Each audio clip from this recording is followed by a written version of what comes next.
ਵਾਹਿਗੁਰੂ ਜੀ ਕਾ ਖਾਲਸਾ ਵਾਹਿਗੁਰੂ ਜੀ ਕੀ ਫਤਿਹ ਜੀ। ਸੋ ਆਏ ਹਾਂ ਅਸੀਂ ਦੇਸ਼ ਪੰਜਾਬ ਤੋਂ, ਅਸੀਂ ਨਿਊਜ਼ੀਲੈਂਡ ਦੇ ਵਿੱਚ ਰਹਿੰਦੇ ਆ।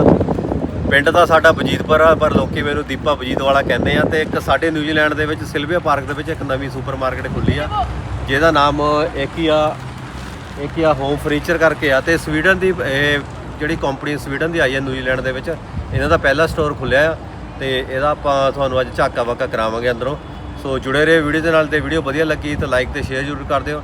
ਤੇ ਨਾਲ ਚੈਨਲ ਮੇਰਾ YouTube ਤੇ ਚੈਨਲ ਦੀਪਾ ਵਜੀਦ ਵਾਲਾ, ਉਹਨੂੰ ਵੀ ਜਾ ਕੇ ਆਪ ਜੀ ਸਬਸਕ੍ਰਾਈਬ ਕਰ ਦਿਓ। ਧੰਨਵਾਦ। ਸੋ ਜੇ ਕੋਈ ਤੁਹਾਡੇ ਰਿਕੁਆਇਰਮੈਂਟ ਟਿੱਪਣੀਆਂ ਵਗੈਰਾ ਹੋਗੀਆਂ, ਉਹ ਵੀ ਤੁਸੀਂ ਕਮੈਂਟ ਦੇ ਵਿੱਚ ਦੱਸਿਓ ਤੁਹਾਨੂੰ ਵੀਡੀਓ ਕਿੱਦਾਂ ਦੀ ਲੱਗੀ। ਅੱਜ ਤੁਹਾਨੂੰ ਲੈ ਕੇ ਜਾਂਦੇ ਅੰਦਰ, ਫਿਰ ਕਰਾਉਂਦੇ ਆ ਤੁਹਾਨੂੰ ਸੈਰ ਸਵੀਡਨ ਦਾ ਜਿਹੜਾ ਇੱਥੇ ਸੁਪਰਮਾਰਕੀਟ ਦੇ ਵਿੱਚ ਸਟੋਰ ਖੁੱਲਿਆ ਉਹਦੀ।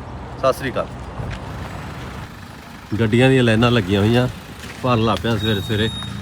10:30 ਦਾ ਟਾਈਮ ਆ ਤੇ ਪਾਰਕਿੰਗ ਲਗਭਗ ਫੁੱਲ ਆ। ਤਾਂ ਮੈਨੂੰ ਲੱਗਦਾ ਹੈ। Hello bro, how are you? Good. Good? Good. Congratulations, new store. Oh yeah. The busy? Create 500 jobs. Easy work. Hello brother, how are you? Good, thank you.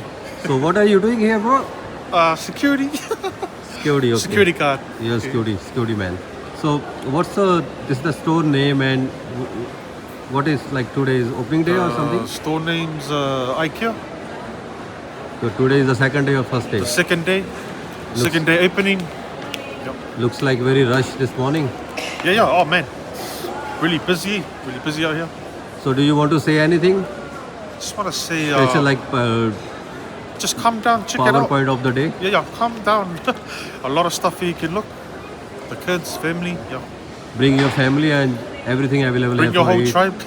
Yeah. Bring all tribes. Yeah. Thank you.